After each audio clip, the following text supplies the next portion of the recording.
conceptualizando. Es como que si uno buscara algún tipo de recurso, remedio contra la violencia económica, a la semana o al mes tendría que buscar otra arista de análisis. Y esto lo vamos a ver hoy, ¿no?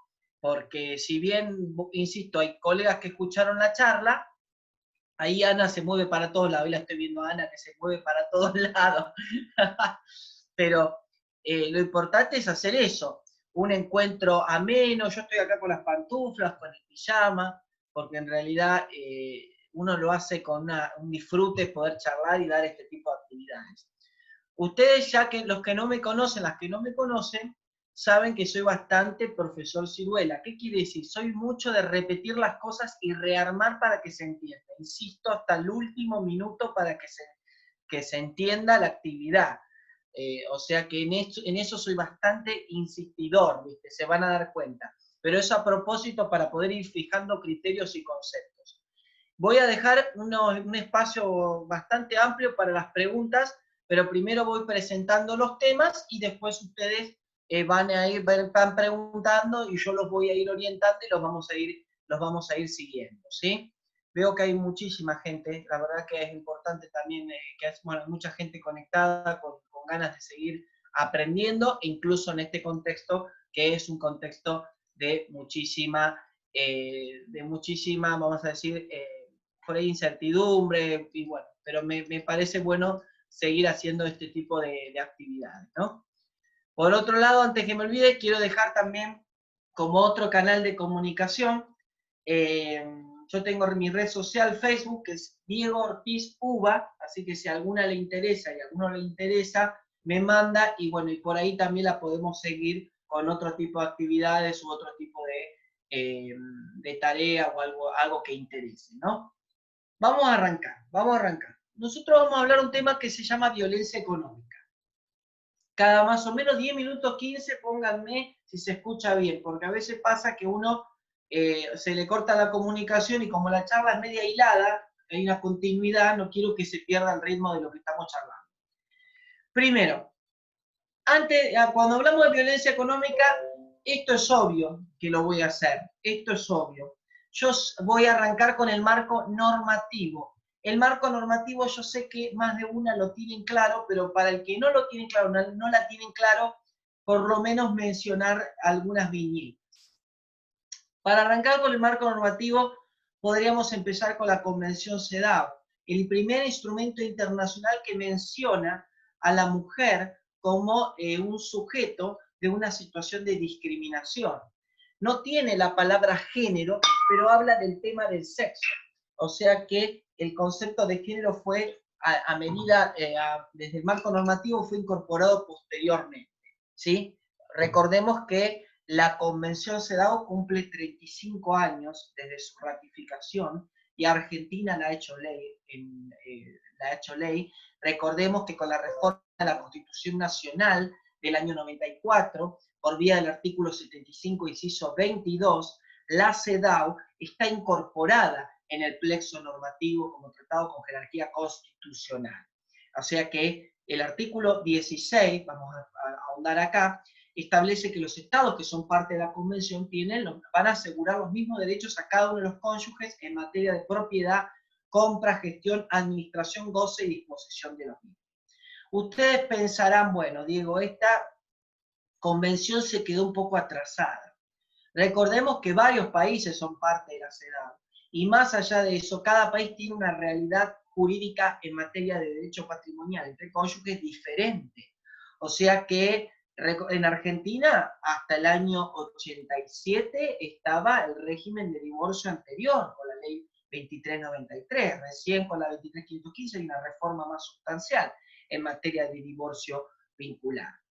Y cada estado parte ha hecho su propio ordenamiento. Lo que pedía la convención es que cada uno de los estados se haga cargo e iguale los derechos de los cónyuges en materia de régimen patrimonial. Y esto, que parece una pavada, vamos a ver que hasta el 2013 fue tratado. Después les voy a dar los datos, en qué momento. La recomendación, la CEDAW tiene un comité de 23 expertas en materia de violencia, ¿no? este comité de la CEDAW elabora algo que se llama recomendaciones generales. Las recomendaciones generales son interpretaciones de los artículos de la CEDAW. Hay 2 o 3 que son muy interesantes a tener en cuenta. Vamos a hacer 4 recomendaciones para que las vayan anotando. La primera recomendación general del comité de la CEDAW es la 19. La 19 reconoce que la falta de independencia económica obliga a muchas mujeres a permanecer en situaciones violentas. Entonces, ustedes dirán en casa, ¿por qué me dice esto Diego? Chocolate por la noticia, mermelada por la pavada. ¿Por qué me dice esto Diego? Porque ¿saben por qué? Porque que un marco normativo sostenga lo que pensamos, de que la falta de independencia económica, el no tener recursos, obliga a muchas mujeres en situación de violencia a permanecer en dicha situación, es un lineamiento interesante que pone totalmente en jaque y echa en tierra ese pensamiento que se dice que la mujer se queda en ese hogar, la mujer en situación de violencia, porque es cómoda. Entonces, eso totalmente una cuestión mitológica en violencia familiar, porque hay una situación pasiva y de defensión aprendida. La recomendación 21 de la CEDAW plantea que cuando la mujer no pueda celebrar un contrato en absoluto, ni pedir créditos, o solo puede hacerlo con el consentimiento verbal del marido, se le niega la autonomía jurídica. Esto también es una obviedad, pero no tan obviedad cuando uno lo estudia por ahí en un planteo. Toda restricción de este género le impide poseer bienes como propietaria exclusiva y le imposibilita la administración legal de sus propios negocios o la celebración de cualquier otro tipo de contrato, ¿no? Esto es muy interesante porque habla también de la participación social y económica de cada cónyuge durante la vigencia de una sociedad conyugal o de un régimen de comunidad, ¿no? O sea que es importante tener en cuenta ese tipo de planteamiento. La recomendación 27 de la CEDAW, yo tengo machete, así que estoy con el machete acá a mano, o sea que si cualquier cosa, Débora, mandame un mensajito al celular, si se escucha bien. Yo estoy con el machete y estoy con otro machete en papel, así que tengo una mini oficina. La recomendación 27 de la CEDAW plantea algo sobre algo que se llama las denominadas anteriormente adultas mayores. Hoy son las mujeres de edad y la protección de sus derechos humanos. Porque una mujer mayor, una mujer que tiene más de 60 años, desde el punto de vista económico, ve mermada su situación económica y se ve transformada y resignificada como una carga para la familia. No pasa igual de la misma manera con el hombre adulto mayor o persona mayor. La mujer, persona mayor, termina convirtiéndose como totalmente, entre comillas, se la ve como una carga. Y cuando tiene su casa, el hijo, la hija o los parientes toman esa casa o esa vivienda como parte de pago, ¿no? Y es una forma de ejercer violencia económica, limitarle un recurso. No me quiero adelantar, algo estoy tirando, pero es importante tenerlo en cuenta, esa recomendación general 27. La recomendación 29 de la CEDAW comenta el artículo 16 que recién les comentaba, pero esta les recomiendo que la lean, que habla sobre consecuencias económicas que tiene un matrimonio y las relaciones familiares y su disolución. No es lo mismo para el hombre que para la mujer la ruptura de un matrimonio y las consecuencias económicas que trae aparejadas dicha ruptura. O sea que no es lo mismo. Y la recomendación 29 especifica. Voy a darles una viñeta. Cuando lean la recomendación 29, no la lean solamente con la lógica del derecho de familia argentino. Léanlo también con una lógica internacional. Recordemos que la convención CEDAW es una convención de las cuales varios estados son parte de la misma. O sea, que no lo lean con una postura local, regional. Por otro lado, ya citamos más o menos 4 recomendaciones. El artículo, aparece la Convención Belén do Pará para prevenir, sancionar y erradicar la violencia contra la mujer. La Convención Belén do Pará, que es ley en Argentina por la 24632 desde el año 96, viene a marcar en el escenario internacional el tema en la agenda de violencia de género. Violencia, dice, basada en el género, como dice la Convención Belén do Pará, que se hizo en Brasil, por eso se llama Belén do Pará. Por otro lado, El artículo 5 de la Convención Belén do Pará dice que toda mujer va a poder ejercer libre y plenamente sus derechos, entre ellos los económicos. O sea que dentro del abanico de derechos se mencionan los derechos económicos. Y eso también es muy importante, es un punto a tener en cuenta para hablar de violencia económica. Por otro lado, artículo 7, inciso D de la Convención Belén do Pará dice que los estados que son parte van a convenir en adoptar medidas jurídicas para combinar al agresor a abstenerse de poner en peligro la vida de la mujer de cualquier forma que atente su integridad, menciona la integridad, o perjudique su propiedad. Ya ahí damos un poco vuelta al tablero. O sea que dentro de los derechos que se tienen que proteger contra la violencia se menciona la propiedad, se mencionan los derechos económicos. O sea que la economía no pasa a un segundo plano. También forma parte del plexo protectorio, del principio protectorio en materia de violencia. Y está mencionada en la Convención Belén do Pará. Sin embargo, en el marco normativo nacional no podemos dejar de nombrar la ley de marzo del 2009, 26.485, la ley de violencia de género, la ley de protección integral, la ley que tiene un nombre mucho más extenso, pero siempre se la denomina de esa manera. Tenemos una escalera de artículos, pero lo voy a explicar de la manera más sencilla para que nosotros lo podamos comprender y lo podamos de alguna manera relacionar con todo lo que vamos a charlar.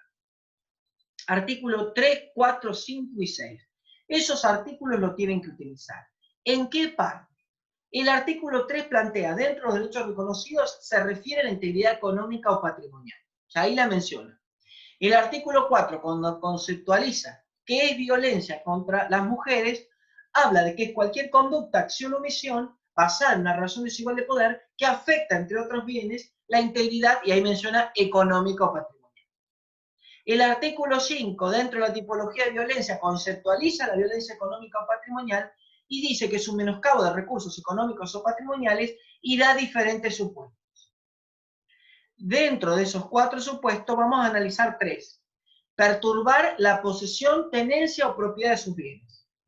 Toda perturbación de la posesión, tenencia o propiedad de un bien es violencia económica. No lo digo yo, porque esto me da risa porque cuando se habla del tema y el colega que no está muy familiarizado dice, uy, ¿ahora qué van a inventar? Violencia económica, te digo Ortiz, un chanta. O sea que, sí, puede ser que sea chanta, pero violencia económica hay un marco normativo que lo sostiene y lo respalda. O sea que, como inciso B, hablamos dentro de violencia económica la pérdida, sustracción, el inciso A ya lo dijimos, pérdida, sustracción, destrucción, retención o distracción indebida de objetos, instrumentos de trabajo, documentos personales, bienes, valores y derechos patrimoniales. Todo lo que sea perder, destruir, sustraer o retener, ejemplo, una escritura pública, romper la máquina de coser con la cual hago yo los vestidos para mis clientas, ejemplo, es violencia económica. ¿Por qué? Porque partimos de que es un menoscabo a un recurso económico o patrimonial de la mujer. El inciso C, donde acá sí me voy a poner en ciruela, la limitación de los recursos económicos destinados a satisfacer las necesidades o privación de los medios indispensables para vivir una vida digna es violencia económica. Lo leí textual porque parecería pesado, pero este es el fundamento madre que plantea que la negación de alimentos es violencia económica. Agregando algo más, el decreto reglamentario 1011 del 2010, el inciso C, que comenta, el inciso C del artículo 5 de la 26.485, dice que en los casos en que las mujeres víctimas de violencia tengan hijos y vivan con ellas, las necesidades de los menores de edad se consideran comprendidas dentro de los medios indispensables para que las mujeres tengan una vida digna. Obviamente la violencia económica va en convergencia de otros tipos de violencia, ¿no? Uno con una simple petición, como me dijo una colega, quiero hacer una denuncia de violencia económica. En realidad uno hace una denuncia de violencia, en la cual convergen diferentes tipos. El tipo de violencia psicológica puede pasar que uno lo invisibilice y eso afecte la intervención o la práctica profesional que uno quiere hacer. El artículo 5 lo ténganlo ahí ahí al lado de la materia, al lado del termo.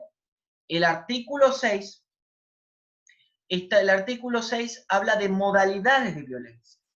Y dentro de las modalidades de violencia, la violencia doméstica, que es la que vamos a hablar, dentro de violencia económica, habla de que aquella que daña dignidad, bienestar, la integridad, y habla de integridad económica o patrimonial. O sea que estos artículos, 4 artículos en escalera, me sirven para justificar normativamente el tipo de violencia, junto al marco normativo que recién mencioné. Sin embargo, hay algo que pasó. Algo que pasó que nos llama por lo menos la atención. La 26485 es una ley del 2009. La pregunta es para todos y todas ustedes que están ahí en la casa, tomando mate o pensando, ¿cuándo aparecieron la primera jurisprudencia o las primeras resoluciones judiciales del fuero civil o penal mencionando expresamente la violencia económica? Contando con esta mano, 5 años, 4 años. O sea que a pesar de que el marco normativo expresamente establecía el tipo de violencia, vamos a ser sinceros, gradualmente, pero muy, muy, muy tardíamente, aparece la violencia económica. La primera charla de violencia económica que di tendrá más o menos 4 o 6 años. ¿Saben lo que costó armar una charla? Creo que fue en el Colegio Abogado de Rosario. Armar una charla de violencia económica de 2 horas con suposiciones material y cosas que podrían haberse dado, tenía el marco normativo. Pero la jurisprudencia que aparecía era jurisprudencia incipiente. Y la gente, y si uno planteaba en un juzgado de paz, o uno planteaba en un juzgado de familia, o un juzgado civil en el ámbito capital federal, de violencia económica, se pasaba como pasaba una bola de fardo en las películas de western, como que no se tomaba en cuenta de esa misma manera. Solamente estoy diciendo esto para que se despierten, para que tengamos en cuenta que es un tema muy nuevo. Si por ahí, hoy yo les quiero ver las caras, a ver qué piensan, ahí voy siguiendo viendo las caras de todos, todas. Estela está acostada, ¿qué le pasa a Estela? Bueno, si por ahí, no está acostada, está relajada. Yo las invito a ustedes, si tienen la biblioteca a mano, yo tengo varias bibliotequitas en mi casa, busquen en su material de derecho de familia los tratados que han estudiado, de los grandes autores que nos han dado base para trabajar. Busquen si se trata el tema de violencia económica dentro del capítulo de violencia familiar. De casualidad, y no creo que encuentren, en algún tratado encontrarán algo sobre violencia familiar. De casualidad. Y si lo encuentran, los invito a que busquen en las obras de alimentos dónde está la violencia económica. Cuando yo me recibí, como siempre, me encantaban los libros. Me encantaban los libros. Me quería comprar un libro, ¿se acuerdan uno de Bossert, de Editorial La Estrella de Alimentos? Uno que era carísimo, uno gordo así. ¿Cómo me gustaba ese libro? Iba todo el tiempo, era carísimo. O sea que ahorré, porque di particular yo para cubrirme la carrera, ahorré y me compré el libro ese, que hablaba de alimentos. Un libro que hasta el día de hoy es una joya. Pero yo las invito, sin ánimo de criticar a un maestro, que les voy a decir, busquemos ahí violencia económica. Y ahí se van a dar cuenta que es un tema novedoso. Y como todo tema novedoso, puede ser también farragoso desde el punto de vista, desde la interpretación. ¿Cómo estamos en el 2020? Les voy contando. 2020 estamos ya con un recorrido en el tema de violencia económica. Por eso mi función va a ser mostrar cuáles son las novedades o los puntos interesantes en la temática en estudio. Primero, lo primero, por eso les voy a dar para anotar, y si hay algún dato, ahí lo primero que quiero que tengan en cuenta es la incidencia de los instrumentos internacionales. La incidencia de los instrumentos internacionales. No puedo quedarme quieto. Ahí va. La incidencia de los instrumentos internacionales como la Convención CEDAW, las recomendaciones generales y la Convención Belén do Pará en el TIC. O sea que a partir de ahora incide claramente los instrumentos internacionales en el estudio de violencia económica. No solo porque cada una era ley en Argentina, desde el año 85 la CEDAW y desde el 96 la Belén do Pará, sino que el artículo 1 y 2 del Código Civil y Comercial, incorporado en agosto del 2015, me dice claramente, sirven como artículo llave para aplicar las disposiciones, me dice claramente que las disposiciones de los tratados internacionales de derechos humanos van a ser utilizadas para la resolución de conflictos particulares. Por otro lado, el artículo 2 dice que una ley, entre paréntesis, una ley de protección contra violencia, va a ser interpretada conforme pautas, costumbres, hábitos y conforme también al espíritu que surja de las convenciones, ¿no? O sea que el artículo 1 y 2, de alguna manera juntos, permite que los instrumentos internacionales CEDAW, Belén do Pará, tengan una incidencia mayor que hace más o menos 10 años, 8, 7 o 6 años. Yo voy mechando, como no me puedo quedar quieto, voy mechando lo que estoy diciendo, lo voy poniendo escrito acá. ¿Les parece? Así lo van copiando, lo van haciendo como ustedes quieran. Ese es el primer punto a charlar. El segundo punto que tenía como machete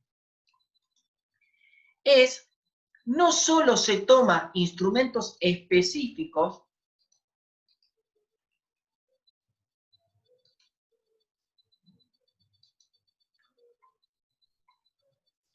¿se cortó? No, se escucha bien, Doc. ¿Se escucha bien? Sí, perfecto. ¿Y me ven? Sí. Perfecto, entonces acá hay un error mío, ¿ven? A ver. Ahí he tocado algo. Ahí mando un comentario. Ah, no, está bien. Perfecto. Bueno, es como que a mí se me volvió. Ahí está, ahora está. Ahí está. Ahí está. Otra de las cosas que van apareciendo es la valoración no solo de las convenciones, no solo de las... Ah, verdad, se había cortado, perdón. Usted avísenme cualquier cosa. No solo la valoración de las convenciones internacionales, sino también la valoración de otros instrumentos como la Convención sobre los Derechos del Niño, porque recuerden ustedes que la Convención de los Derechos del Niño les va a servir como argumentos para fundar la negación de alimentos como violencia económica. O sea que la Convención sobre los Derechos del Niño no puede faltar. Aparece también en el escenario la Convención Interamericana de Protección de los Derechos Humanos de las Personas Mayores.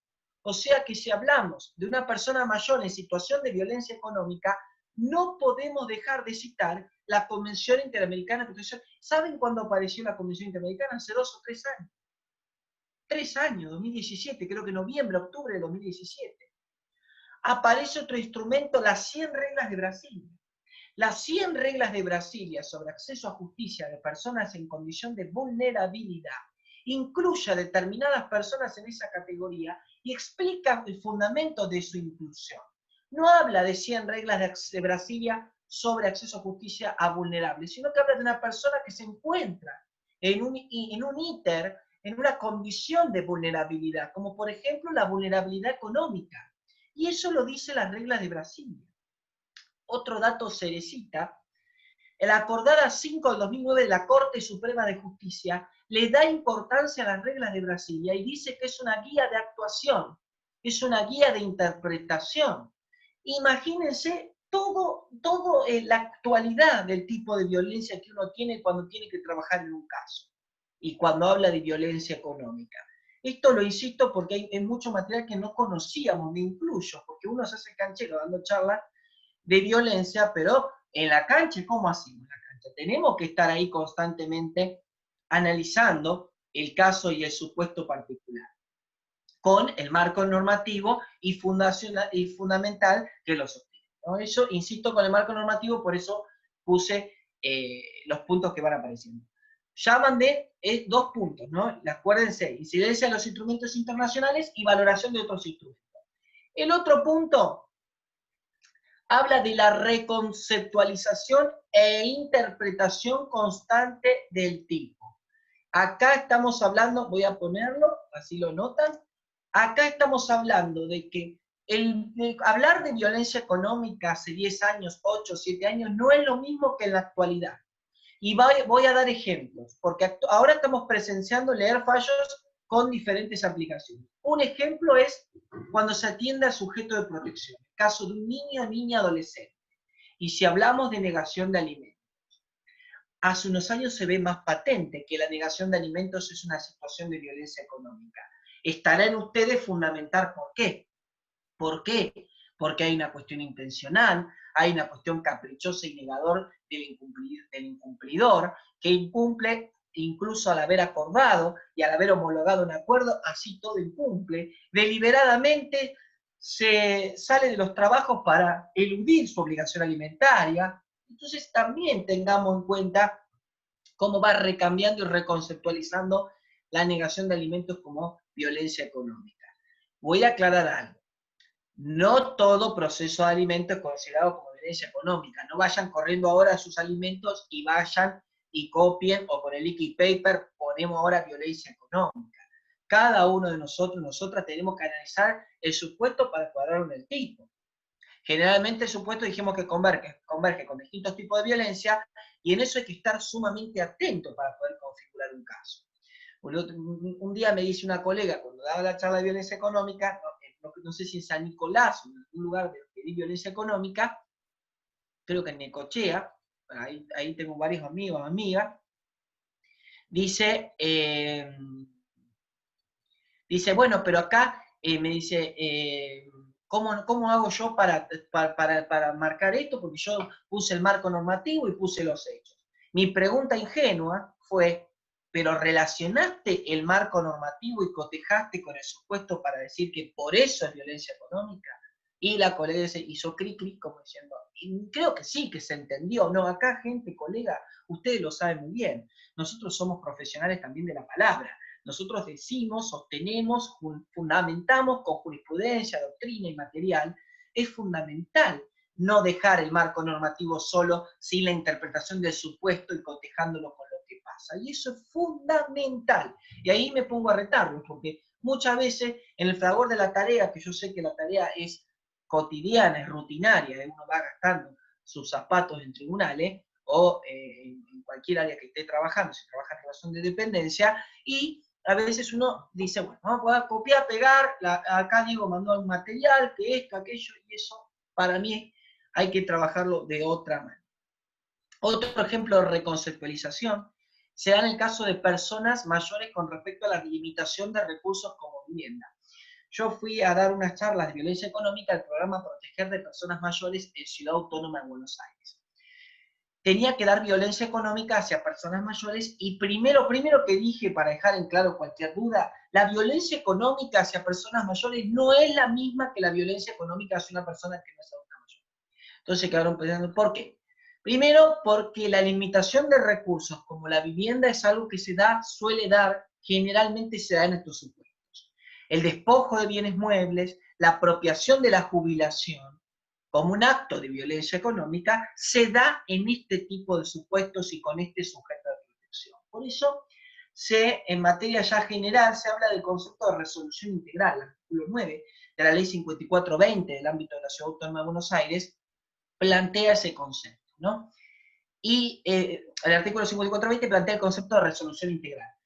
El que esté ahí o la que esté ahí saben qué es resolución integral, que en materia de personas mayores no se quede solamente con la medida provisión de acercamiento por 60 días, sino que dicte otra medida, una estrategia o una intervención interdisciplinaria a mediano o a largo plazo. Eso es un concepto de resolución integral.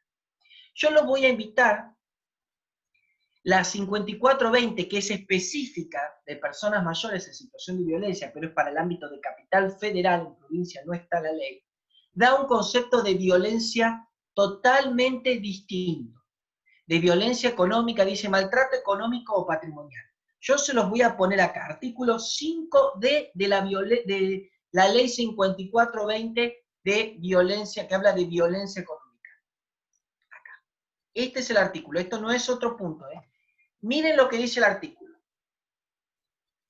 Miren lo que dice el artículo y ahí les voy a demostrar cómo el tipo de violencia económica se va reconceptualizando acorde al sujeto de protección. Este tipo de maltrato implica el robo, el uso ilegal e inapropiado de las propiedades, bienes o recursos de un adulto mayor. Y obligarle a cambiar disposiciones testamentarias. Ahí Marga no está viendo. Marga, por ahí es tu... ¿Ustedes me ven? ¿Querés compartir la pantalla? Porque no estabas compartiendo pantalla ahora. No, lo que hago en el chat estoy pasando todo lo que voy hablando. Ah, no aparece. ¿Se ve o no? No está nada lo que pusiste. Ah, ahora está, esto quiero. Lo que pasa es que me mandó un mensaje de una colega y se lo contesté privado. Ahí va, ahí está. No, me mandó un mensaje saludándome, ahí se lo contesté a Liz. Ahí va, yo quiero en público. Para todos, claro. Sí. Ahí está, sí, ahí está.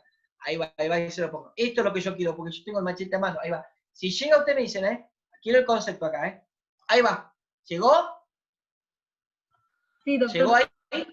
Perfecto, buenísimo. Bueno, Marga, lo que estamos diciendo, ahí está Marga, Claudia, mire lo que dice el violencia económica, el artículo 5420, el artículo que habla específicamente de personas mayores.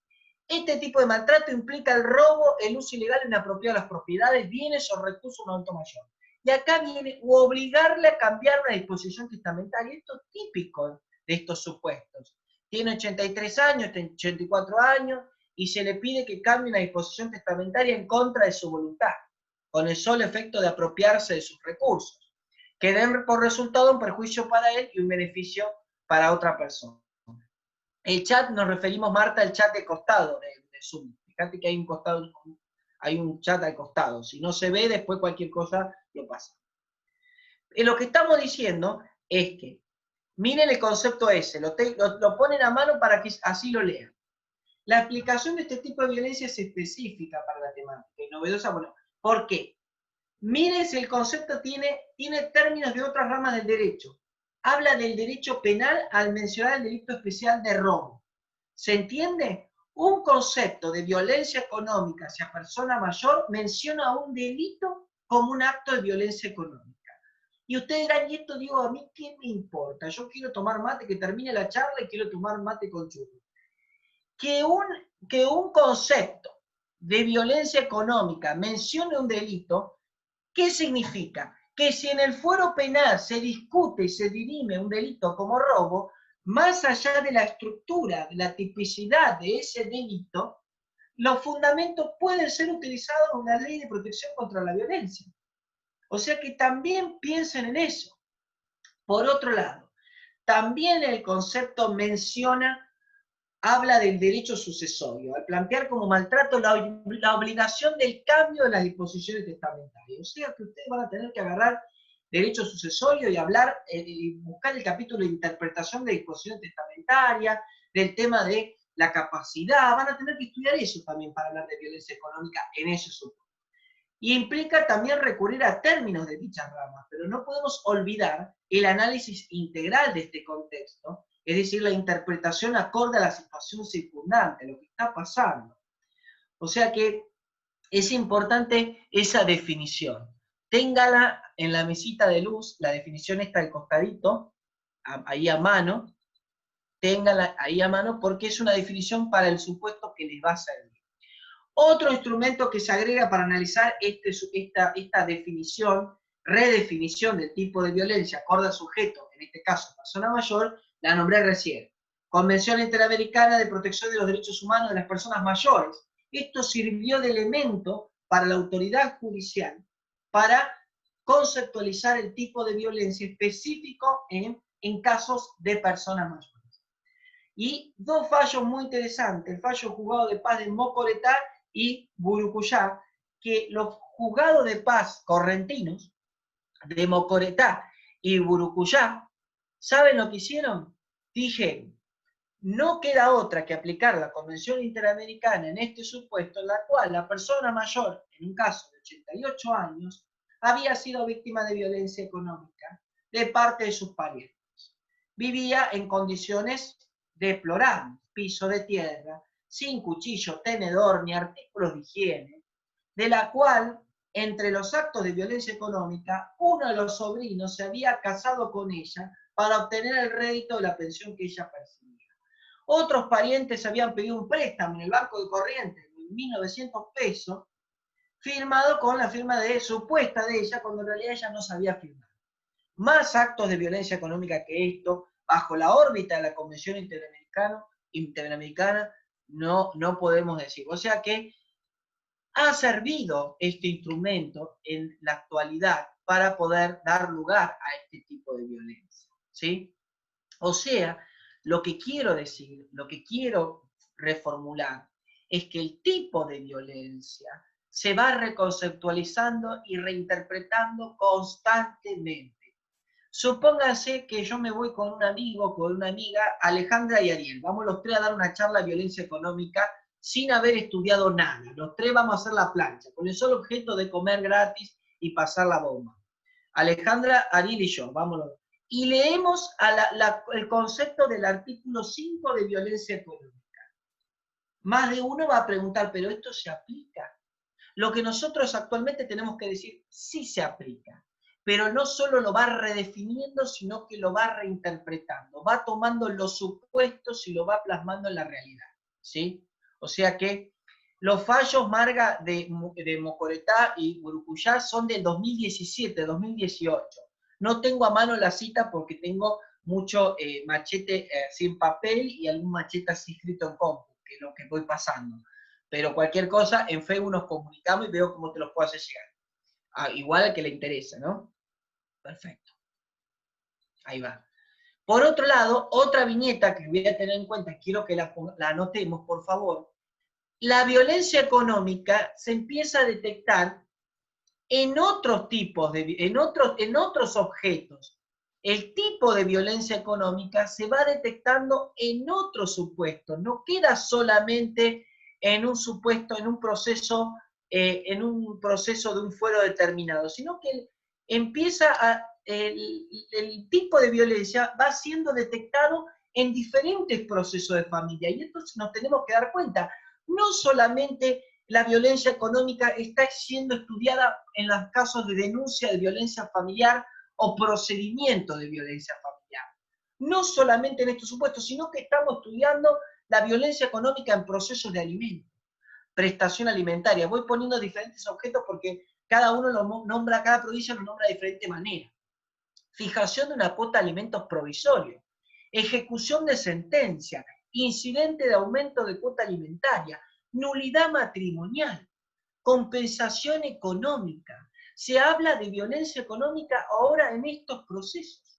Se está hablando de violencia económica en estos procesos. Algo que para el derecho parecería de ciencia ficción, estamos siendo presentes, estamos siendo testigos de todo esto. Igual, ojo al piojo, tenemos que tener cuidado de no meter todos los supuestos de nuestro universo como violencia económica, porque si no, minimizaríamos la cuestión, la banalizaríamos y no le daríamos el tratamiento o estudio necesario. Pero yo quiero ir explicando un poquito de eso. Vieron, ahí anoté algunos objetos. Hoy tempranito me levanté, tenía torta de pera, que hago un bizcochuelo de pera recontra fácil. 300 gramos de harina, 200 gramos de azúcar, 3 cucharadas de aceite, un huevo, esencia de vainilla, pedazos de pera y leche, 220 centímetros cúbicos. Mezcla al horno, más barato que eso no hay. Lo que les comentaba, que la detección del tipo de violencia se da en diferentes procesos de familia. Bueno, en la denuncia de violencia familiar, ahí es más claro, se encuentra entre los hechos denunciados que convergen con otros tipos de violencia, como la psicológica para el dictado de una medida de protección, como por ejemplo la imposición de una multa, una medida combinatoria con alcance civil o una medida combinatoria con alcance penal. O sea que si en una denuncia de violencia se denuncia violencia económica, posiblemente se traduzca en alguna medida, como imponer una multa, una medida combinatoria, ahora vamos a explicar mejor, o una medida combinatoria con alcance penal, como pasó en un fallo del juzgado de paz de Caucete, San Juan, en donde se dio lugar al marche preso, ¿no? Sería que, o sea, se le dio lugar, esto todo es discutido, pero yo quiero nada más mostrarle todo el punteo. O sea que la denuncia de violencia familiar puede aparecer de esa manera. En el proceso de alimentos y en la prestación alimentaria, ¿dónde está la violencia económica? Lo que yo digo queda acá, y no le van a ir pasando a otros los apuntes, lo que van escribiendo, porque esto queda entre nosotros. El que no se conoce en broma, lo lamento. El que no vino a la charla armada acá con la gente de Mar del Plata, lo lamento. En eso soy bastante hincha, ¿no? Así que todos los secretitos se los quedan entre nosotros. Y después no sé si van a publicar la charla, así que ahí quedó pésimo. En el proceso de alimento y prestación alimentaria se encuentran los hechos, pero para fijar una cuota de alimentos. O sea, uno cuenta la carencia alimentaria, la necesidad y el caudal alimentante, como aprendimos históricamente, pero también menciona que la negación de alimentos ocasiona claramente un perjuicio, no solo a la niña, niño adolescente, que es hijo o hija del progenitor incumplidor, sino también a la progenitora que asume exclusivamente el rol de responsable parental exclusiva de los alimentos. Como por ejemplo, hay un caso del juzgado de familia de Viedma, Río Negro, en donde se resuelve que el 50% del sueldo del demandado en concepto de alimentos. O sea que el fallo es así. La actora inicia un proceso de alimentos, proceso autónomo de familia de alimentos. Denuncia constantemente el incumplimiento, a pesar de que el progenitor había acordado y se había homologado el acuerdo, después desaparece del mapa e incumple sistemáticamente su obligación alimentaria. A esto se agrega que el juzgado de paz de Río Negro, juzgado de familia de Río Negro, toma la actitud procesal del demandado de alimentos como una actitud renuente y deliberada para incumplir. Y eso lleva a que el monto sea tan elevado como el 50% del sueldo del demandado, ¿no? Esto es un fallo de Viedma, Río Negro. No lo tengo acá, a ver si no lo tengo acá anotado, porque recuerden que es un machete que uno se fue haciendo. Ahí ven un ejemplo de cómo en una demanda de alimentos dice claramente que es un acto de violencia económica y da lugar a la imposición de una medida como el 50%. En la fijación de la cuota se da lugar al 50%. También mencioné que la violencia económica puede aparecer en la fijación de una cuota de alimentos provisorios. Y ustedes me dirán, Diego, alimentos provisorios, cuesta pedirlo, cuesta que lo den y cuesta ejecutar. La violencia económica se detecta en los hechos que dan lugar a la medida cautelar dentro del expediente de violencia. O sea que dentro del expediente de violencia hay diferentes medidas. Estamos en el ámbito de Provincia de Buenos Aires. El artículo 7 de la ley 12.569 de Provincia de Buenos Aires, que fue modificada por la 14.509, dentro del abanico menciona la fijación de una cuota de elementos provisorios. Como el artículo 4 de la ley 24.417, yo autónoma, o el artículo 26 de la 26.485, y los respectivos decretos reglamentarios. O sea que ¿es posible que se dé lugar, que se tome la violencia económica en una fijación de cuota de alimentos provisorios? Sí, está en ustedes fundamentarlo, está en ustedes plantear ese fundamento. Por otro lado, también aparece la violencia económica en un proceso especial que es el proceso de ejecución de sentencia. En el proceso de ejecución de sentencia se visibiliza el tipo en los hechos y acá más aún en la conducta procesal del denunciado demandado de alimentos. Se fijó una cuota, pero se incumplió y lleva a que la actora peticione la ejecución de la cuota. Esto no queda acá. No solo pido que se ejecute la cuota, sino pido que la tasa que se fije sea la más alta, porque las circunstancias ameritan a que el denunciado demandado cumpla no solo con los gastos, sino también con la tasa que arroja este tipo de procesos, ¿no? Y acá hay un artículo para hablar del proceso de ejecución de sentencia, que es el artículo que se ha usado en jurisprudencia en un fallo de Morón, creo que del año pasado, el artículo 552 del Código Civil y Comercial, que habla de solicitar la duplicación de la tasa activa del banco, la tasa más alta activa del banco, ¿no? El artículo 552 habla de eso. O sea que en el proceso de ejecución de sentencia hay que prestar atención a ese artículo, el 552, para solicitar que se ejecute la sentencia con el rigor que plantea la resolución y también plantear este panorama de violencia económica, ¿no? También dijimos que puede aparecer, la receta están pidiendo a full, la receta del bizcochuelo, eso háganme acordar, las voy a repetir de nuevo, que es facilísimo. dijimos que aparece también la violencia económica en un incidente. En un incidente, por ejemplo, de disminución o aumento de cuota alimentaria, siempre, cuando es un incidente, surge como un reclamo anexo al proceso de fondo, que es una demanda de alimentos. Pero para una cuestión particular, ya sea para que aumente la cuota o reduzca pedido el denunciado. Muchas veces el denunciado pide reducción de cuota alimentaria, y si de la otra parte dice que la situación cambió con respecto a esos niños, que arroja mayores gastos, y la negación de alimentos podría ocasionar un serio deterioro o daño en las necesidades alimentarias de esos niños, probablemente el incidente de reducción no prospere. Y el excedente de aumento, si se muestra en qué cambió, en qué amerita ese aumento, prospere.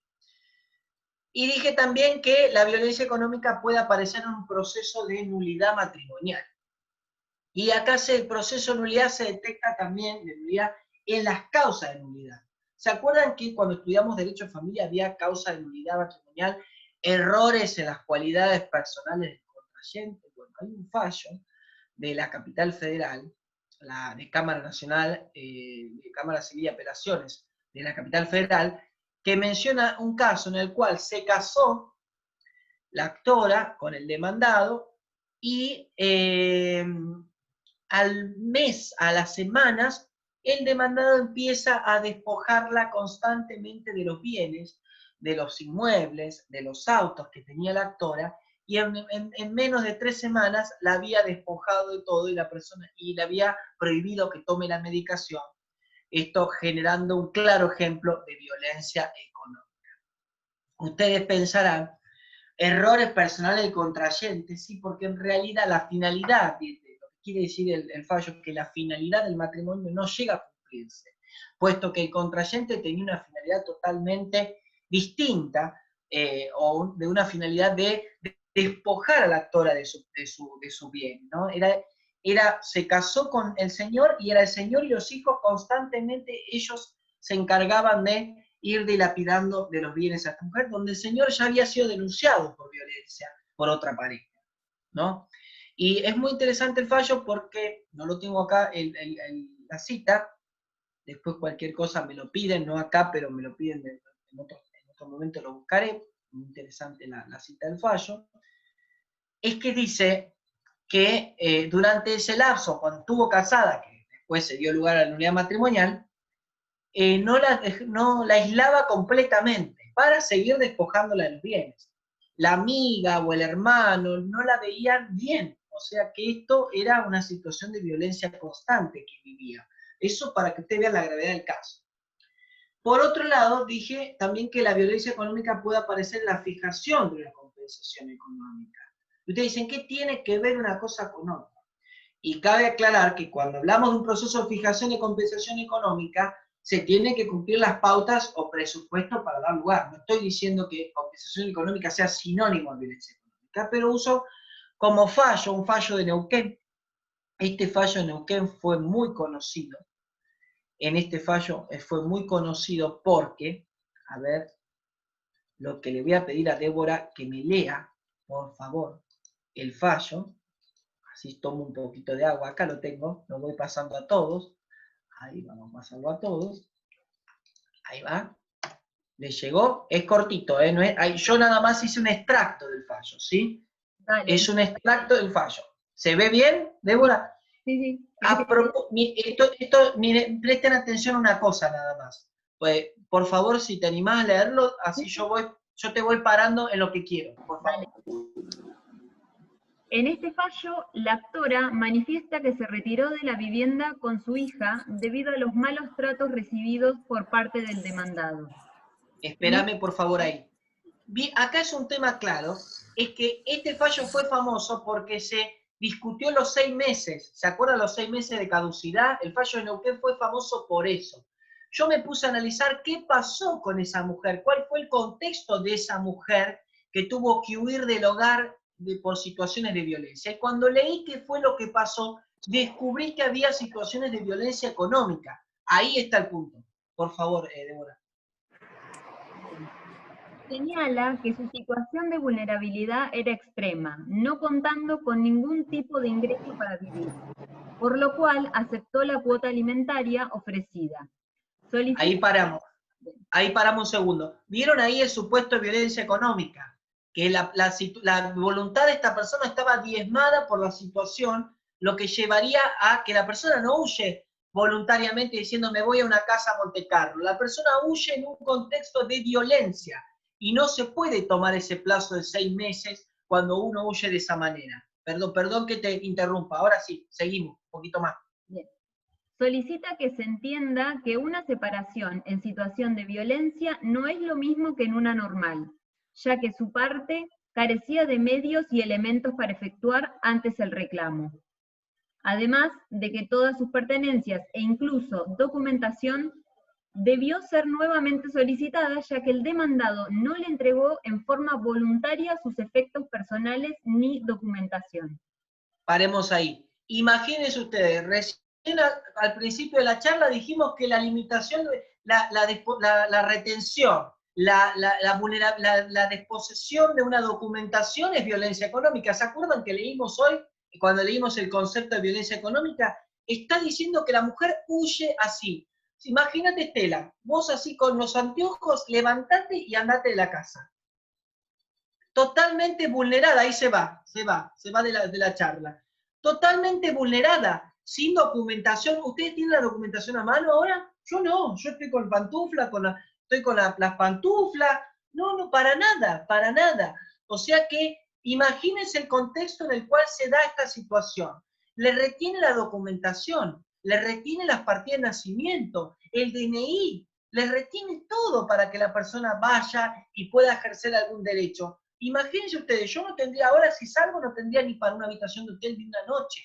O sea que tengamos en cuenta esa perspectiva. Y esto cuando el caso fue famoso, no fue analizado desde esta órbita, fue analizado desde la órbita procesal del plazo de 6 meses, que es maravilloso eso. Pero seguimos leyendo un poquito más, Débora, para darle cierre al fallo, que por eso lo puse bien ahí.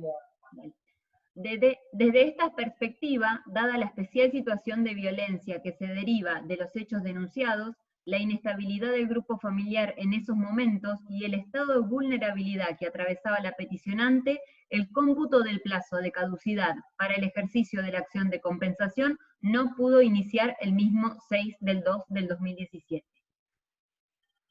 Y ahí... Finalmente, la Cámara resuelve hacer lugar al recurso de apelación. Ahí está.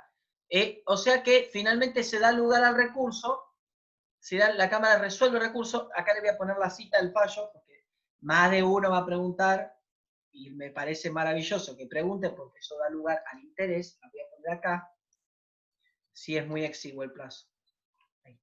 Ahí les pongo la cita, ¿sí? Ahí la buscan. Imagínense que ustedes pensarán, este fallo es de 1985. No, 2017, 2018. Ayer nomás, como la canción de rap nacional. ¿Se acuerdan? Ayer nomás. Bueno. O sea que prestemos atención también en eso, en esta situación, en este contexto que llevaría a eso. Por otro lado, quiero también mostrar un fallo muy interesante en donde dijimos que se puede detectar, en donde dijimos, miren, yo lo que quiero demostrar es una cosa, que estoy buscando la cita, y voy a hacer tipo juego, estoy bastante juguetón. Miren el objeto de este fallo, anótenlo, ahí abajo, ahí lo paso de nuevo para que no se mezcle con el que pasé recién. No, este.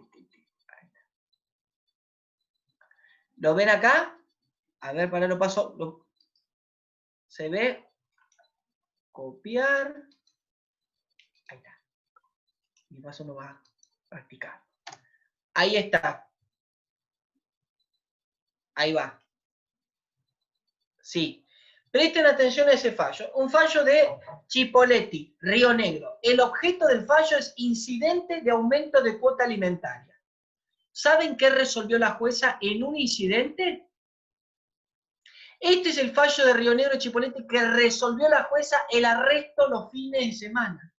La jueza resolvió que, dado el constante incumplimiento, la constante intencionalidad de incumplir, la jueza dijo esto.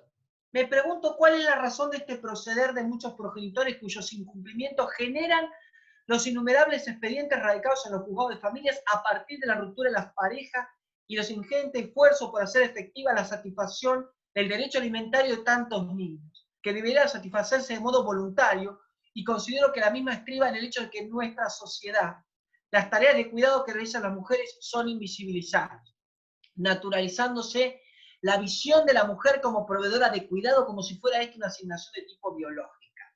O sea que acá hay una violencia simbólica que uno no puede desconocer. Cuando la madre asume la obligación alimentaria, ¿qué pensamos todos? Por más que no lo dejamos. Y es la madre, que tiene que dar de comer a los hijos. ¿Y qué pensamos del incumplidor alimentario? ¿Qué hijo de mí? Bueno, que no cumpla. Y la madre va a decir, bueno, listo, que la plata se la meta en el bolsillo. Y queda ahí nomás. Y en este fallo del juzgado de familia número 5 de Chipoleti, Entre Ríos, ahí está abajo, de agosto del 2018, tiene menos de 2 años, gente, plantea ese supuesto. Ahí está, saca, qué hermosa la perrita. O sea, plantea ese supuesto. Y insisto en dónde lo plantean, porque ustedes dirán, Diego, pero acá esto no va o sí va, en un incidente de aumento de cuota alimentaria. No es la idea leer el fallo completo, sino marcar cómo los lineamientos van a ir cambiando, van a ir variando. Igual, como abogado del diablo, empieza a una palabra acá en la cabeza que la tengo que decir. Prisión por deudas, porque no cumplió marche preso, y eso no lo perjudica en su derecho a trabajar. Acá hay un conflicto de derechos. Sabemos que los derechos no son absolutos, sino relativos. Sabemos que la prisión por deudas no va. Sabemos que la medida combinatoria es una posibilidad, pero en violencia familiar está de alguna manera un poco cuestionado, porque en realidad el procedimiento de violencia familiar tiene una finalidad también desde el punto de vista de armar el conflicto, no que el marche preso. O sea que eso yo lo tengo que decir, no lo tendría que decir, pero si yo me dedico al tema, les tengo que dar a ustedes también lugares al pensamiento y a la crítica del que habla, porque si no, la idea no es halagarme a mí, a Diego, el profe, sino es meter cada vez más cuestionamientos. Siempre que lean un fallo de este tipo, lean todo el fallo, porque de los fallos muchas veces surge, por más que lo critiquemos, el fundamento base que sirvió a eso. Como cuando a una persona le retienen el carnet de conducir del auto, en un caso de como medida combinatoria, se lo retienen porque el auto era el medio que utilizaba el agresor para constantemente agredir a la mujer. Entonces, de una manera le fueron sacando. O cuando sacan a alguien, exilian de un lugar a alguien, la prohibición de acercamiento se da, andate a la provincia, estoy siendo muy criollo para explicar, siempre tratemos de decir por qué. Porque el fallo me lo va a decir por qué. Y yo puedo estar en desacuerdo o en acuerdo, pero quiero saber por qué. Y eso, creo que por eso quise remarcar ese fallo de Chipoleti Rione. Pero esto no queda acá.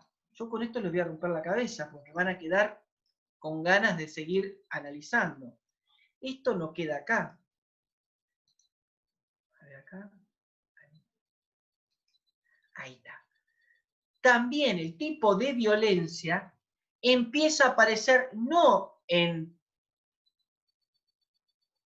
solamente en, ustedes tienen que poner algo en el chat para que yo siga poniendo cosas, pongan hola, pongan cualquier cosa, porque si no se me acumula con el otro comentario. Ahí está, ahí lo descubrí. Pongan, ahí está, sí, ahí está, perfecto. Acuérdense, ustedes ayúdenme también, ustedes son terribles, ¿eh? O sea que el tipo de violencia económica va a aparecer en otros procesos, no solamente en procesos de familia, empieza a aparecer en procesos civiles. Y les voy adelantando más, también en procesos penales. Pero vamos a hablar de otros procesos civiles. Arranca la violencia económica, también aparece en otros procesos civiles, y ahí les voy dando algunos ejemplos de qué proceso va apareciendo. Por eso les digo que esto es original para ustedes, por eso no quiero que después anden luchameando, estamos diciendo. Aparece en una demanda de cobro de pesos, en una disolución de una sociedad de hecho, aparece en una división de condominio, y aparece en algo que es muy novedoso más todavía. aparece la violencia económica en un proceso de daños y perjuicios derivados de situaciones de violencia. Y esto es muy interesante, porque no nos quedamos en el fuero de familia. La violencia económica también está siendo analizada en otro tipo de forma. Y ahí vamos a empezar a explicar un poquito. En la demanda de cobro de pesos, ¿dónde aparecería la violencia económica? Cuando la actora mujer quiere asegurarse el crédito de su conviviente fallecido, por ejemplo, era un conviviente y tenían dinero y manejaban dinero, y uno de los convivientes muere, la actora mujer quiere, mediante una medida, asegurarse el crédito para cobrar su plata. Y pasó en un fallo, creo que el fallo Mónica Palacio, pongan fallo Mónica Palacio, en este fallo ella pedía un embargo y se decreta una medida de anotación de litis. Y esa medida no era suficiente para garantizar el crédito, porque los herederos forzosos, o un heredero legítimo, porque acá no era ella heredera forzosa, era conviviente, iban a tirarse encima del acervo hereditario. Y ella solamente quería asegurarse el crédito y cobrar ese dinero. Decir que hablar de violencia económica en la demanda de cobro de pesos no significa saltear etapas de este proceso, ni fundar ni producir, no significa no fundar ni producir pruebas. ¿Dónde estaría la violencia económica? Estaría en este caso en limitarla de un recurso, porque el fallo dice que analizar las medidas cautelares como un embargo también tienen que ser analizadas con el tamiz de la perspectiva de género. ¿Saben qué? La violencia económica también aparece en la disolución de la sociedad de hecho entre convivientes.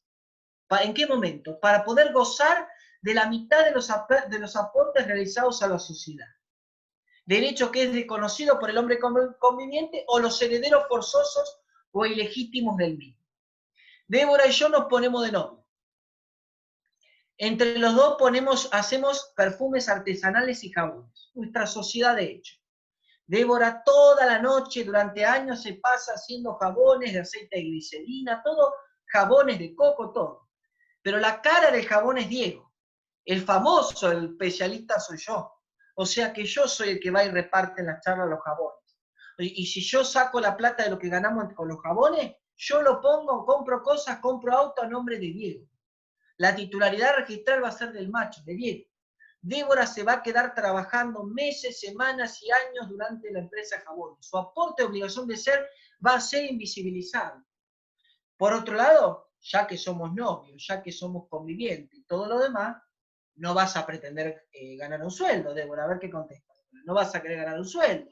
Si estamos palma a palma los dos haciendo un proyecto de jabones artesanales y aceites. No, en teoría iría al futuro de nuestra relación.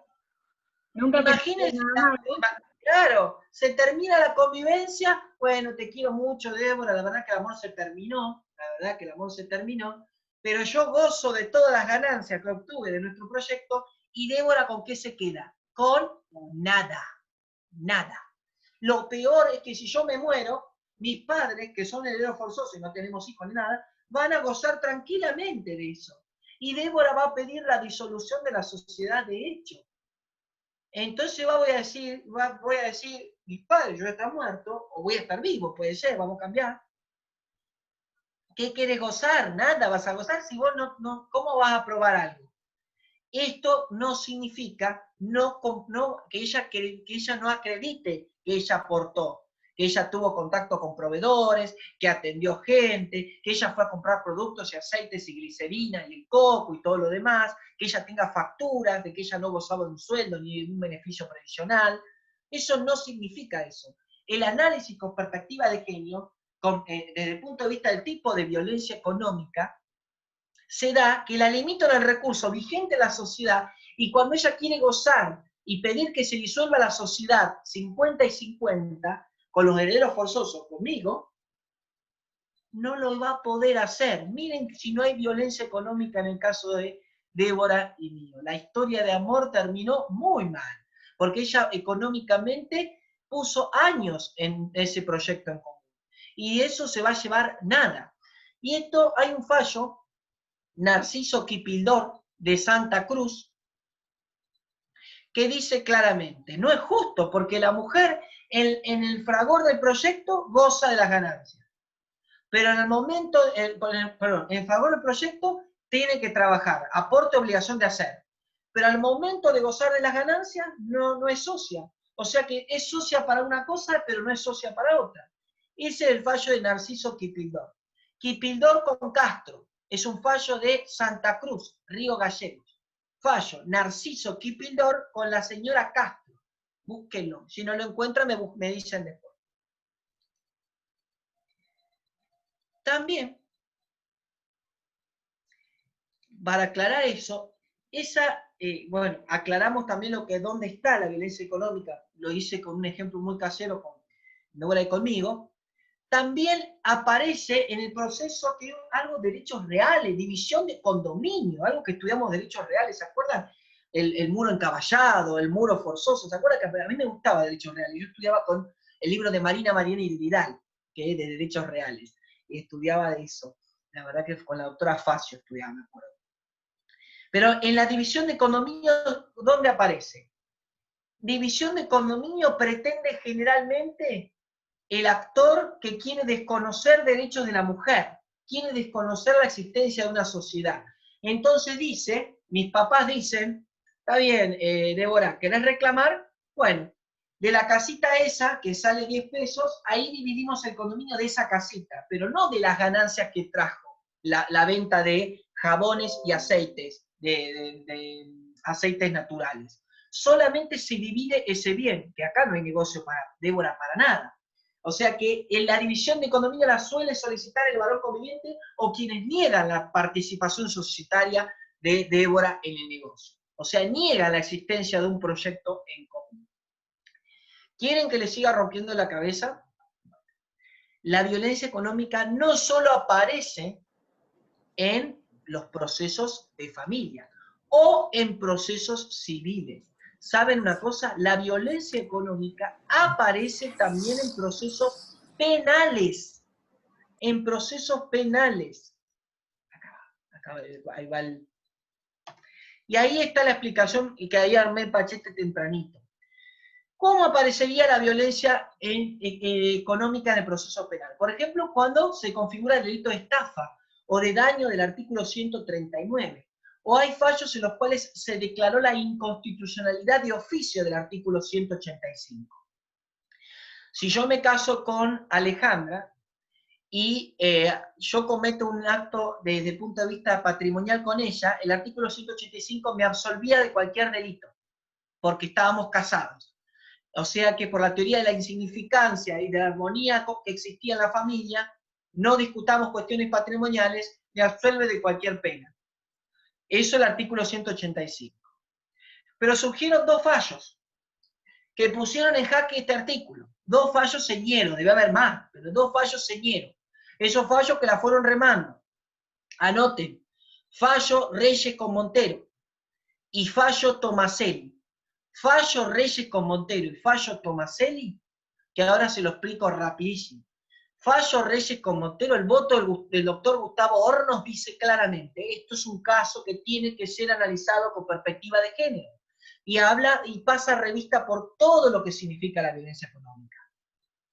El fallo Tomaselli, que es un fallo cordobés, que eso lo publicó Alejandra en la página, yo le paso archivo porque en realidad Alejandra me pasa una comisión de la página, mentira. En el fallo Tomaselli, el voto de la doctora Arato toma mucho del voto del doctor Gustavo Hornos y dice claramente, da lugar a la declaración de inconstitucionalidad de oficio. Gente, presten atención, miren lo novedoso del artículo 185 para dar lugar al tipo de violencia económica y analizarlo esto con perspectiva de género. Digo usted, ¿qué pasó? En Reyes con Montero, él vendió un auto sin el asentimiento de la cónyuge no titular. Y cuando tenía que dar el asentimiento, el registro, ahí está Hernán, un beso grande Hernán, cuando tenía que dar el asentimiento, la cónyuge no titular del auto, él sabe qué hizo, el señor Reyes, fue con otra mujer y usó otra mujer para que firme por la otra. Cuando se le pidió explicaciones por qué hizo eso, Primero, entre líneas, para sacarla de la ganancia del auto. Eso de acá a la China. Y segundo, porque ella estaba viviendo una depresión por la crisis, por lo que significó la ruptura matrimonial. Mírense si no hay violencia económica. ¿Y quién sufre violencia económica? ¿La señora Montero o la señora que fue utilizada para firmar por la señora Montero? ¿Quién? Las dos. Las dos. El fallo Tomaselli fue peor todavía. Es un fallo larguísimo que lo recomiendo que lo lean. El señor lo que hacía, iba sacando bienes de la comunidad, con bien que tenía la expectativa la cónyuge no titular, al momento de la disolución o liquidación de la sociedad, iba sacando bienes e iba constituyendo sociedades anónimas, con otros parientes y otros terceros. Y cuando veía que se le veía la noche, sacaba los bienes de esa sociedad anónima nueva, Daina, y lo ponía en otra sociedad que se llamaba Il Castello, con primas, con vecinos, estaban todos metidos en el tongo, ahí estaban a escribanos, había un lío bárbaro. La limitaba de los recursos de la señora Tomaselli. Imagínense el escenario dantesco que se daba con respecto al fallo Tomaselli, por lo cual la jueza, la doctora Arato, toma como la rienda y decir, esto es violencia económica, esto tenemos que analizarlo con perspectiva de género. Y ahora les pregunto a ustedes con total confianza, ¿ustedes piensan que en el 2020, como en otros años, se hubiese analizado igual, hablando fuero penal en violencia económica? Y ahí está el recorrido por el cual nos juntamos hoy a charlar. Por eso yo siempre hoy insistía que hay gente que escucha 3, 4 veces la misma charla, porque uno le va dando el cambio, la vuelta diferente al tema, ¿no? Yo me apasiono y levanto la voz como si fuera, estuviera cantando, no sé, Piel Morena. O sea que estoy a full con ustedes, pero en realidad a mí me gusta presencial. Yo quiero estar ahí presente, es la verdad. A mí lo virtual me cuesta, pero la idea es hacerlo de alguna manera. Pero yo, a medida que pueda presencial, me tomo un micro y me voy a Mar del Plata a charlar mejor de estos temas. Por otro lado, quiero aclarar que la declaración de inconstitucionalidad de oficio, el artículo 185, se basa, entre otras cosas, en el compromiso internacional que asume la República Argentina por medio de la ratificación de las convenciones CEDAW y Belén do Pará, que claramente plantean eliminar y erradicar la violencia. O sea que ahí está, y podríamos charlar mucho más de eso, pero ahí sí tendríamos que usar una clase específica de violencia económica en el foro penal, donde ahí sí tendríamos que analizar los fallos con otros condimentos que los tienen. Otro puntito, saben ustedes que la adopción de las medidas frente a un tipo de violencia es otra, me encanta Mar del Plata, sí, es otra de las cuestiones, puntos a tener en cuenta. Ustedes, ahí lo puse, otra cosa a analizar. Cuando ustedes denunciaban violencia física, psicológica o sexual, generalmente se daba lugar a una medida, prohibición de acercamiento, prohibición de contacto, cese de actos perturbatorios o intimidatorios, si convivían, exclusión del hogar, reintegro del grupo familiar, y medidas de orientación psicológica de tipo de trabajo social.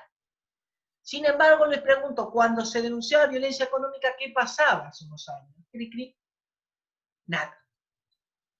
O sea que lo nuevo, desde hace unos años, es adoptar medidas de protección frente al tipo de violencia económica. En un fallo de Comodoro Rivadavia Chubut se dio lugar a una multa, se impuso una multa frente a la violencia económica. Porque incluso el equipo técnico interdisciplinario y el servicio local denunciaron claramente que había situaciones de violencia psicológica y económica. O sea que la propia labor interdisciplinaria ayudó a contribuir a visibilizar el tipo de violencia para que la autoridad judicial la pueda ver y pueda imponer una multa frente a la violencia económica. Yo había puesto, de a poco van surgiendo fallos que imponen multas y ahí está el 50% del concepto de alimentos que duplica la tasa. Yo voy a buscar el fallo ese, la cita del fallo ese que se acuerdan que les decía que es un fallo de Morón, que la abogada lo que utilizó es el artículo 552 del Código Civil y Comercial. Bueno, ahí el 552 del Código Civil y Comercial, ahí escríbanme algo, así yo les puedo poner, pongan ok, pongan hola, porque si no se me empalma. Ahí en el chat, pónganme hola, ahí está, ahí va. Acá está. Ahí está la cita del fallo de Morón, provincia de Buenos Aires. Un fallo que ustedes dirán, fallo viejísimo. Miren el fallo de cuándo es. Septiembre de 2019. Hace menos de un año. La abogada que dijo, voy a aplicar el Código Civil y Comercial, artículo 552, ya Débora está buscando por internet los artículos, que esa es la idea, es que uno se emocione con estas charlas. ¿Por qué es interesante esto? Porque utiliza un artículo, el 552, y el último párrafo, que habla de que se puede duplicar la tasa si se explica las circunstancias particulares. La abogada dice, bueno, yo quería explicar todas las situaciones de violencia económica que han ocurrido, que darían lugar a que esto es violencia económica. Yo voy a pedirle a alguien, creo que a Débora, que está a mano también, vamos a insistir ahí, lo que dice acá, yo tengo el machete acá, miren lo que dice en el fallo de Morón. Por favor, Débora. Sí. Miren lo que es, esto es pura doctrina del fallo, gente, esto es el dulce de leche de la chocotorta, Vamos. Quien no se hace cargo, pudiendo hacerlo, debe merecer el más intenso reproche, pues implica sustraerse voluntariamente al cumplimiento de una obligación que no emana solo de la ley, sino de las convenciones que el Estado ha suscrito, y con innegable potencialidad dañosa hacia sus hijos ajenos. Por lo demás, en casos como el presente, se perfila nítida una situación de violencia económica.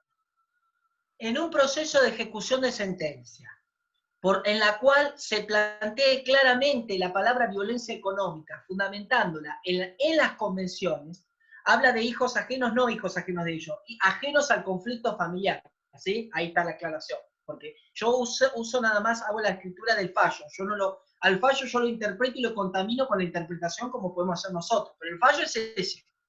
O sea que miren lo interesante que es el fallo ese de Morón, que yo le explicaba que en un proceso de ejecución de sentencia se plantee esto, que tiene un fallo menos de un año, es obvio que este fallo va a ser señero, y por ahí cuando estemos dentro de 2 años, 1 año hablando de este fallo, van a decir ustedes, ay Diego, este fallo viejo, te quedaste vintage, te quedaste antiguo, y yo voy a felicitar que me digan eso, porque quiere decir que hay un avance en el tipo de violencia que hemos estudiado. O sea que, imagínense hace 4 o 5 años cuando este material yo no lo tenía, no lo podía explicar cuando hablaba de violencia económica, de la cual tuvo muchísima aceptación la charla de violencia económica. La cita de negación de Viedma Río Negro. Ahí está. Yo el de Viedma Río Negro no lo pasé, sí está arriba, me parece, Luciana. Fíjate que está arriba, Bueno, cualquier cosa me decís. Alicia me está tirando flores. Bueno. Por otro lado, sigamos porque hasta las 11 de la noche estamos. No, ya lo vamos a ir cortando. Otra de las cosas que han cambiado, que más o menos estuve diciendo, se empieza a aceptar también la adopción de medidas combinatorias para adoptar el tipo. Sabemos que las medidas combinatorias es un instituto procesal de tipo más coactivo. No, o sea que las medidas combinatorias siempre tienen que funcionar cuando han fracasado los incumplimientos alimentarios, los incumplimientos de las medidas. Cuando han fracasado, es necesario tomar una medida más coercitiva, más coactiva.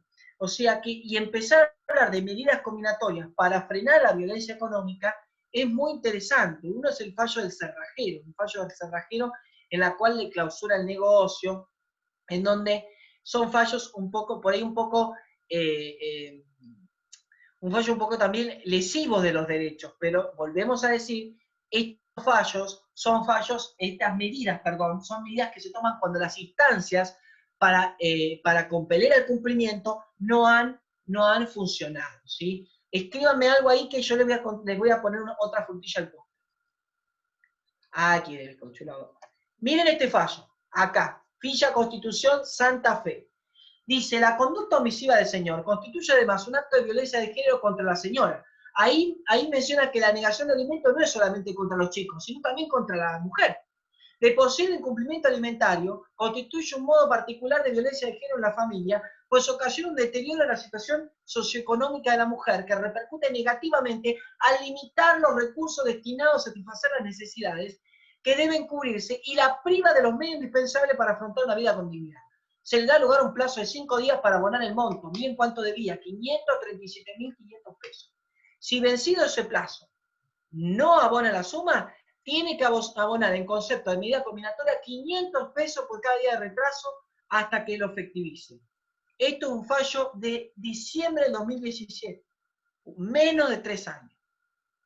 Miren si estos fallos con estos fundamentos no nos pueden servir para poder trabajar, para poder empezar a abordar y a pensar.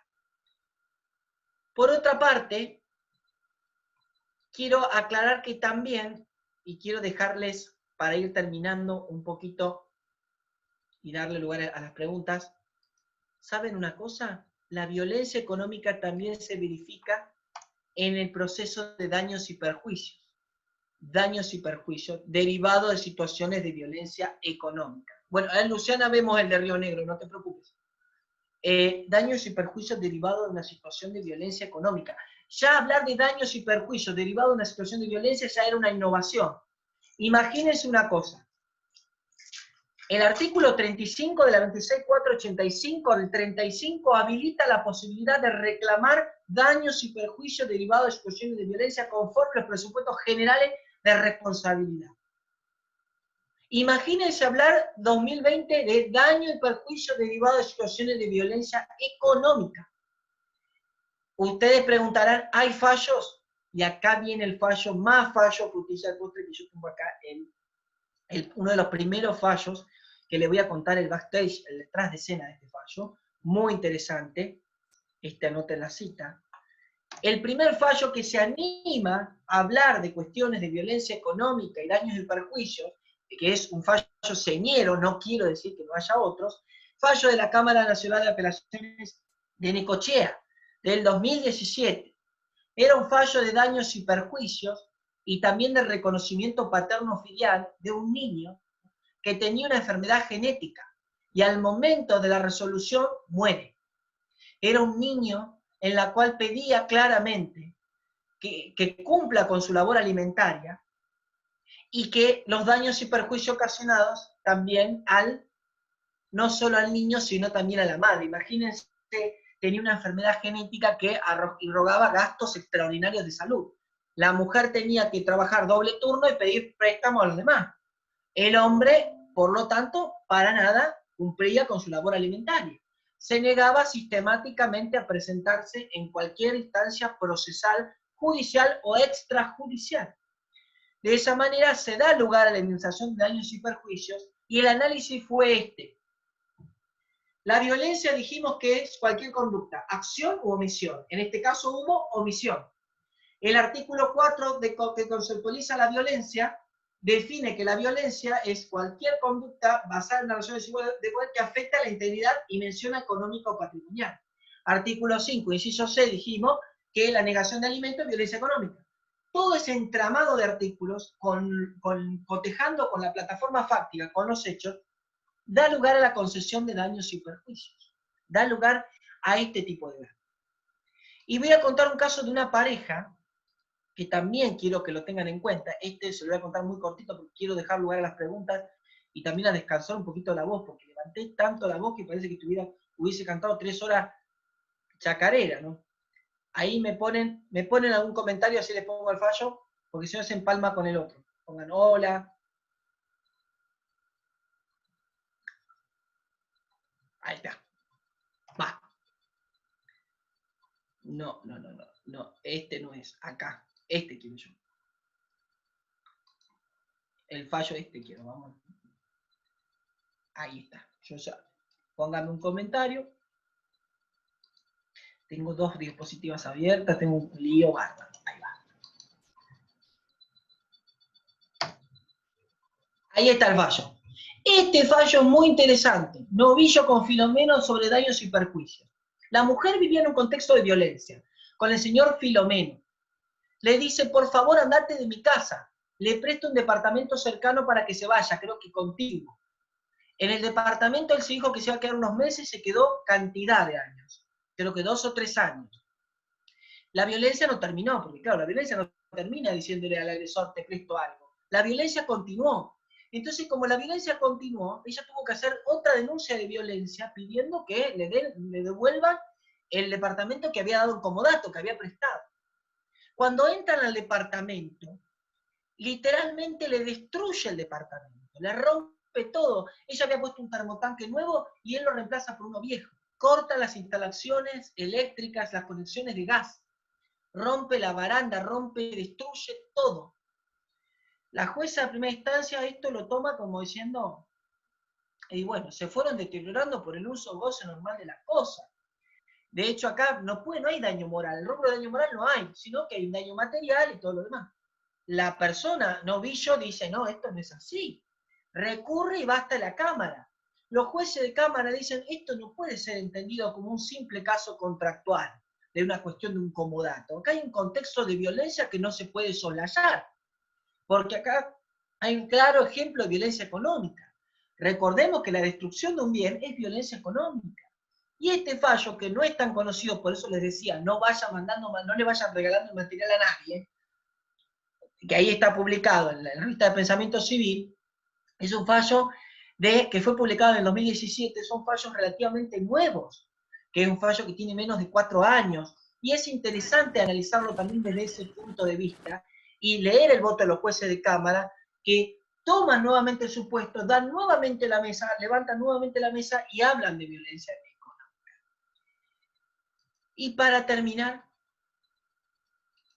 agradecerles primero, antes de dar lugar a las preguntas.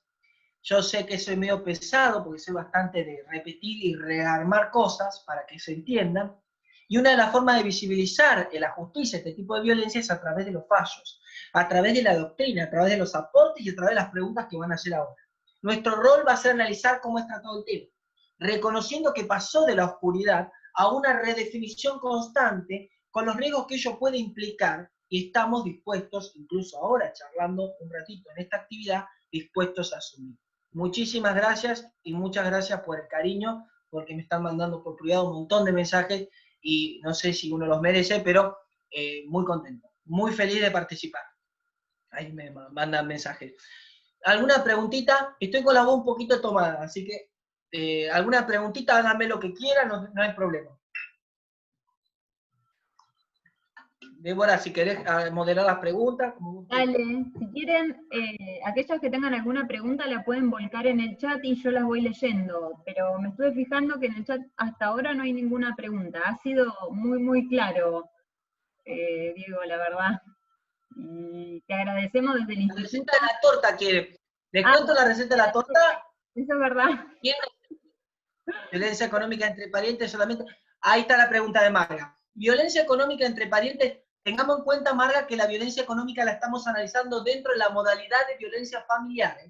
O sea que tengamos en cuenta el contexto también del cual estamos analizando. Pero eso también estamos hablando de siempre en un contexto de la modalidad de violencia doméstica. Artículo 6 de la 26.485 y con la ley 12.569. Pero se podría dar lugar a otro estudio de violencia económica también, pero por ahí una modalidad institucional, pero eso excede por ahí la charla. Violencia económica laboral, algún fallo. Hay fallos también muy interesantes de violencia económica laboral, en la cual ahí se empieza a hablar también de, ahí tendrían que usar el artículo 5 e inciso D, que habla de cuando se atenta contra la remuneración igual remuneración, igual tarea, el famoso artículo 14 bis. El artículo 5, inciso D, lo vuelve a revalidar, y ahí viene una forma de poner la 26.485. Jujeña, ahí Claudia de Jujuy, hay una colega jujeña ahí, la puedo saludar. Muchas gracias, Claudia. Sí, té de jengibre, estoy a full con eso. Les cuento rápido en 5 minutos la receta del bizcochuelo a full que hago hace años. Compran harina pureza, 300 gramos, en 2 potes, 300 gramos de harina pureza, 200 gramos de azúcar, y ya con eso está. Por otro lado, un huevito, 3 cucharadas de aceite y 220 centímetros cúbicos de leche. A esencia de vainilla, ralladura de limón o unos pedazos de fruta, manzana o pera. Mezclan todo, baten bien y con un huevo y 300 gramos de harina hacen la torta. A ver, ahí preguntan algo. ¿Querés leerla, Débora? Ahí?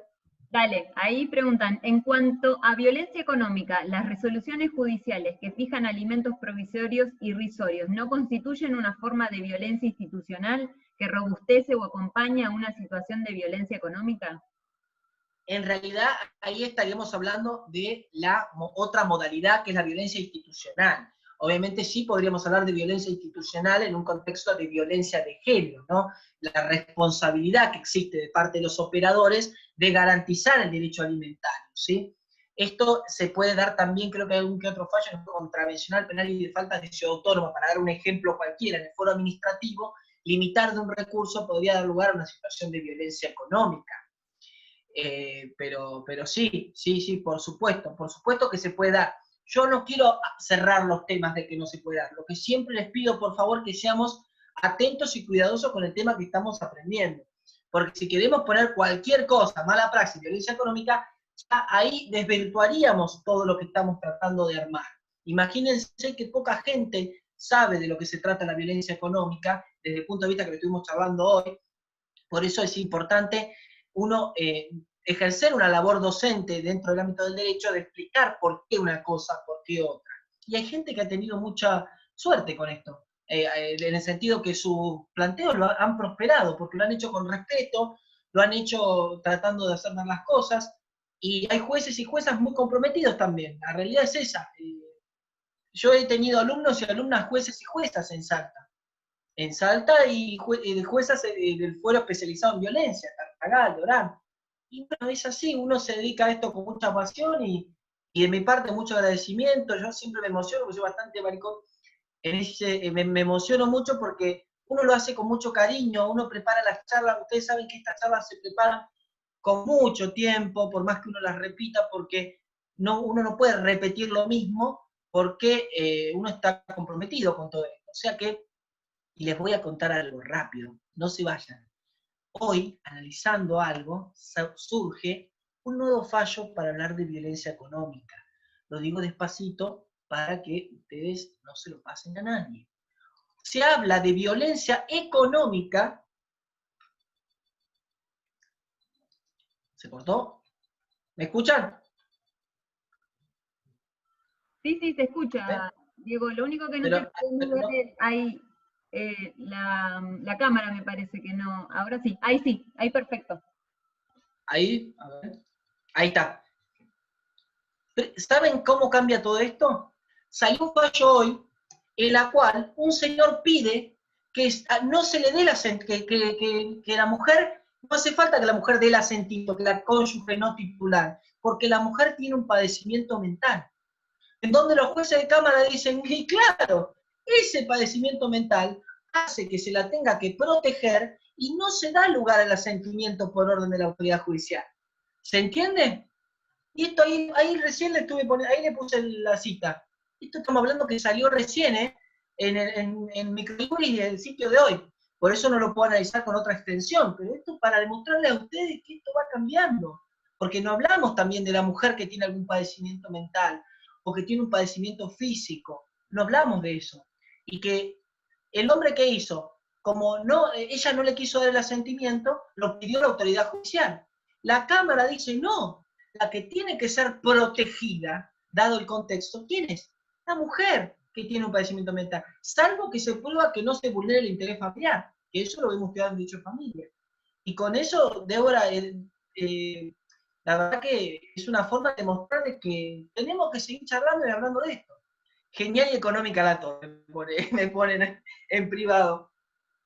Hagan la torta y después muéstrenme la foto.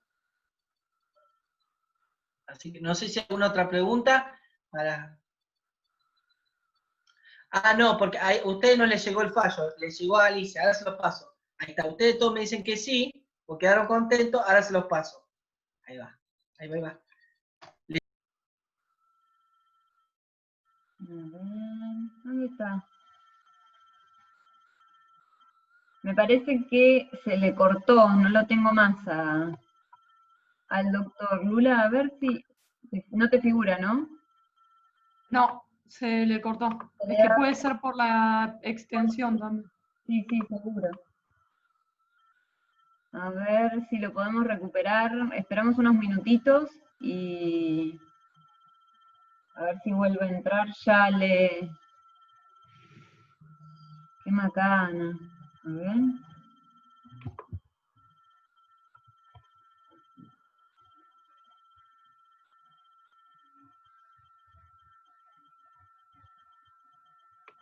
A ver. Mm, ¿Para qué le voy a escribir? A ver si me contesta. Aparece como participante, pero sin cámara y sin micrófono.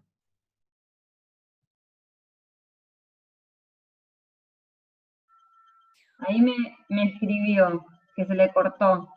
¿Podés?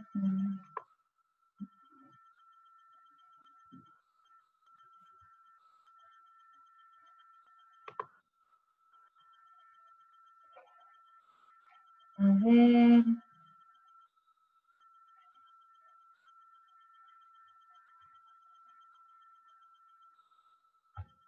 Mm,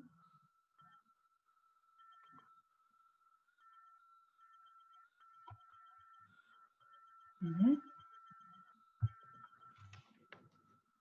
Ahí ya me dice que está por volver a entrar, así ya cerramos con esto último. Sí, así hacemos el cierre. Dale. Perdón a los participantes, pero esto son las cosas. Por ahí, Claudia ahí había preguntado de las prescripciones y Hernán había hecho un comentario. Por ahí esas dos cuestiones se las podemos pasar a Diego para cuando pueda y tenga tiempo nos pueda hacer una devolución de su postura vía mail o vía WhatsApp para cuando tenga tiempo. Dale, buenísimo, sí, sí, más que nada porque lo de Claudia es como largo. Clau, creo que hablabas de prescripción, de alguna de las acciones de las que hablaba, de las que habló Diego hoy. Y Ahí puse la dirección del último fallo que él hizo mención de microjuris, Ay, buenísimo. para el que le interesa verlo. Puse Dale. el link. Gracias, Alejandra. Bárbaro, Alejandra, gracias. A ver. Bueno, esperamos un toquecito más y ya, pues, no me... A ver.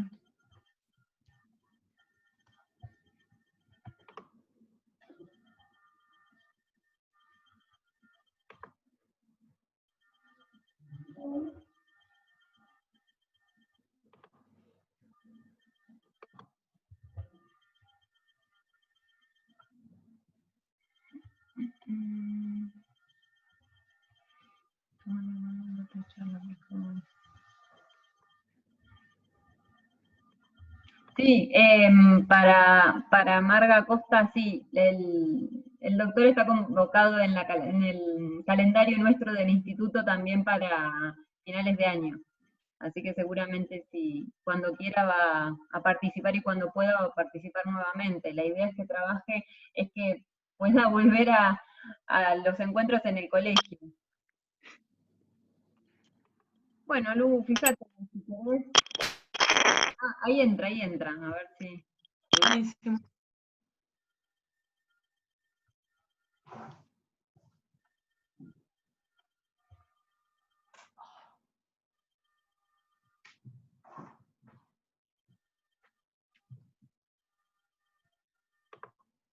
Mientras tanto, les vamos comentando, el día 28 tenemos otra actividad del instituto respecto de salud, de los derechos de salud a cargo de, que es una actividad organizada entre el Instituto de Género y el Instituto de Salud.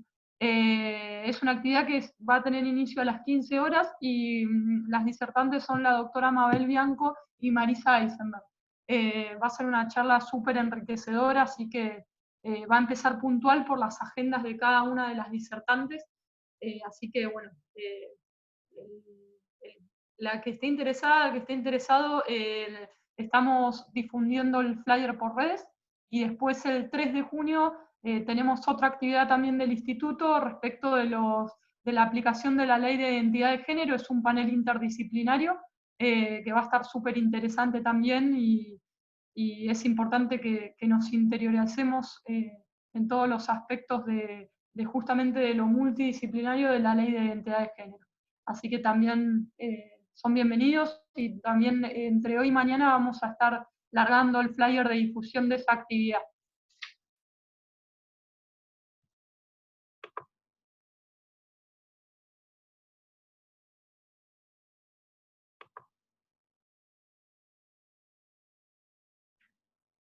Debo, ¿te dijo algo más, Diego? Sí, recién mirá, se conectó y se volvió a desconectar. Por ahí tenga algún tipo de problema con la conexión. De última le digo que cerramos y que lamentamos que no Sí, podemos cerrar con él, porque ya es como que ya, no sé si se va a poder sí, conectar. bueno, era una lástima, no sé si Diego por ahí nos está escuchando, pero bueno, en nombre del instituto, del colegio y de la Secretaría Académica, agradecerle a Diego por su tiempo y su buena predisposición, que ahí con Débora, desde el primer momento en que le propuso la actividad, dio para adelante en su agenda agitada, así que bueno, siempre con esa buena predisposición y esperamos en el próximo encuentro ya poder tenerlo de manera presencial. Así que bueno, gracias a todos los y las que participaron en esta actividad y los esperamos en las próximas actividades del instituto. Gracias a ustedes.